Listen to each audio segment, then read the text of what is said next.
when the president said it didn't make sense that fuel sold for less in Nigeria than it's sold for in Saudi Arabia.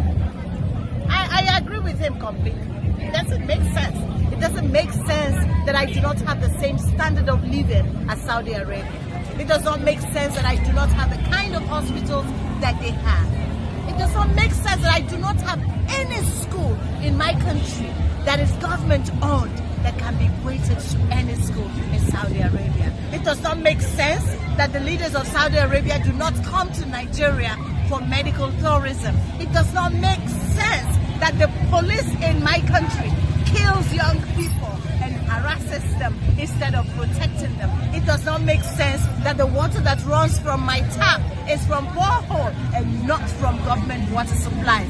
Yet, I have Ministry of Water Resources. It does not make sense that I do not have any good roads, and yet I have Ministry of Works and I have road maintenance. It does not make sense that everything about me is ad hoc. It does not make sense that there is no security of jobs, there's no security of life. It does not make sense that the indices of poverty starts with my nation. It does not make sense.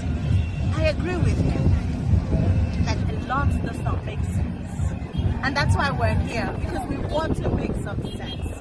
I don't want to make common sense because the first point of common sense is my constitution, and my constitution is a fraud. It just does not make sense. It starts with we the people, and yet there is no content of the people in my constitution. My constitution makes no sense.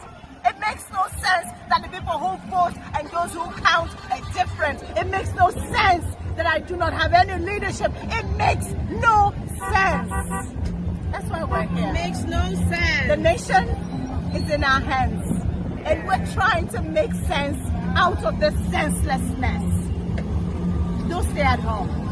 Join us. Let's make sense. Because the only way this will make sense to you is that you are without sense. It will make sense if you have no sense. This is not common sense. This is not privileged sense. This is natural God-given sense. Let's make sense out of Nigeria. It is ours. Thank you, Mama.